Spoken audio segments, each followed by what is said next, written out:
সবাই পড়ি আমিন। আল্লামা মামুনুল হক সাহেব বাংলাদেশের জন্য একটা নেয়ামত। আজকেই আমি যতদূর জেনেছি সকাল 10টায়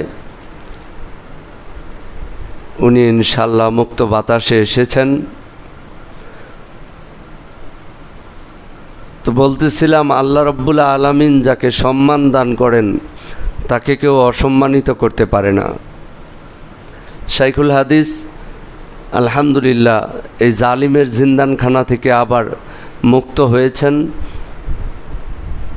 উনি ফিরে এসেছেন।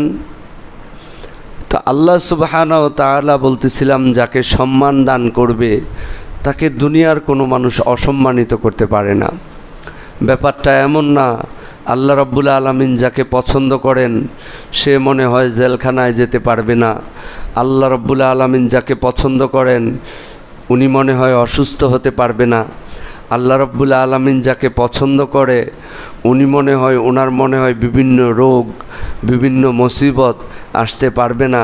ব্যাপারটা এমন না, বরং আল্লাহ রাব্বুল আলামিন যাকে যত বেশি পছন্দ করেন তার কাছ থেকে তত বেশি পরীক্ষা নেন।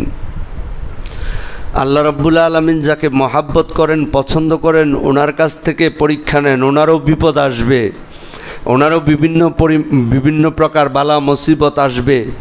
এটা আল্লাহ রাব্বুল আলামিনের পক্ষ থেকে পরীক্ষা। আপনি দেখেন তো, আল্লাহ সুবহানাহু ওয়া তাআলার পরে পৃথিবীর সবচাইতে সম্মানিত ব্যক্তি, পৃথিবীর সবচাইতে মর্যাদাপূর্ণ ব্যক্তি, সবচাইতে দামি মানুষ দুনিয়াতে আর কোনোদিন আসবে না কিয়ামত পর্যন্ত, যিনি সবচাইতে মূল্যবান, আল্লাহর পরে সবচাইতে দামি, সবচাইতে মর্যাদাপূর্ণ, উনি হযরত মুহাম্মদ সাল্লাল্লাহু আলাইহি ওয়াসাল্লাম। উনি দুনিয়াতে এসেছিলেন এবং দুনিয়াতে এসে যতদিন দুনিয়াতে ছিলেন আল্লাহ পাকের পক্ষ থেকে ওনার উপরও বিভিন্ন প্রকার পরীক্ষা, বিভিন্ন প্রকার মুসিবত, বিভিন্ন প্রকার ধৈর্য ওনাকে ধরতে হয়েছে, বিভিন্ন কষ্টের সম্মুখীন ওনাকে হইতে হয়েছে এবং অনেক গালাগালি উনি শুনেছেন, অনেক প্রকারের নির্যাতন ওনাকেও করা হয়েছে।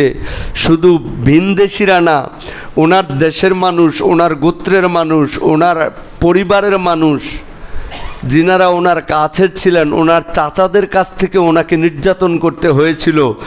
বোঝা যায় আল্লাহ সুবহানাহু ওয়া তাআলা, আল্লাহ রাব্বুল আলামিন নিজে যাকে সবচাইতে বেশি পছন্দ করেন, মহাব্বত করেন, ভালোবাসেন, উনিও বিভিন্ন প্রকার বালা মুসিবত, বিভিন্ন প্রকার ষড়যন্ত্র, বিভিন্ন প্রকার কষ্টের সম্মুখীন হয়েছেন। আপনারা বলেন তো, আল্লাহ সুবহানাহু ওয়া তাআলার পরে মুহাম্মদ সাল্লাল্লাহু আলাইহি সাল্লামের চাইতে সম্মানিত ব্যক্তি এই দুনিয়া থেকে আর আসবে? আর আসবে না। তাহলে ওনাকে কি আল্লাহ রাব্বুল আলামিন কষ্ট দেন নাই? উনিও কিন্তু কষ্ট করেছে, উনিও নির্যাতন সহ্য করেছে। আপনারা সকলেই জানেন ওনাকে কষ্ট করতে হয়েছিল। উনি মক্কায় কষ্ট করেছে, মক্কায় ওনাকে নির্যাতন করেছে, মক্কায় ওনাকে বিভিন্ন প্রকার প্রশ্নের সম্মুখীন হইতে হয়েছে। মক্কার কাফেরেরা, বেঈমানেরা ওনাকে বিভিন্ন প্রকার নির্যাতন দিয়েছে, ওনাকেও জেলখানায় বন্দি হইতে হয়েছে। শিয়াবে আবু তালিবের মধ্যে 3.5 বছর কারারুদ্ধ অবস্থায় ছিল। 3 বছরের বেশি ওনাকে জেলখানার মধ্যে বন্দি হয়েছে। ওনাকে এক ঘরে করে দেওয়া হয়েছে। ওনার সাথে কথা বলা যাবে না, ওনার সাথে সম্পর্ক রাখা যাবে না। প্রিয় নবী মুহাম্মদ রাসূলুল্লাহ সাল্লাল্লাহু আলাইহি ওয়াসাল্লামের চোখের পানি ঝরেছে। উনি কষ্ট করেছেন, ব্যথা সহ্য করেছেন, যন্ত্রণা সহ্য করেছেন, আযাব সহ্য করেছেন।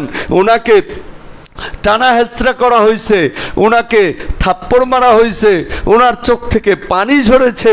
কি জন্য?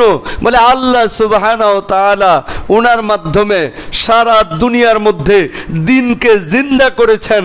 আল্লাহ রাব্বুল আলামিন ওনাকেও বিভিন্ন প্রকার পরীক্ষার সম্মুখীন ওনাকে হতে হয়েছে। বোঝা গেল আল্লাহ যাকে পছন্দ করেন, আল্লাহ রাব্বুল আলামিন যাকে মহাব্বত করেন, আল্লাহ রাব্বুল আলামিন যাকে বেশি পরিমাণ পছন্দ করেন, মহাব্বত করেন, ওনার কাছ থেকেও আল্লাহ রাব্বুল আলামিন পরীক্ষা নেন। ওনাকেও ধৈর্য পরীক্ষায় উত্তীর্ণ হতে হয়, ওনাকেও বিভিন্ন প্রকার বালা মুসিবতে গ্রেফতার করা হয়, উনিও জেলখানার মধ্যে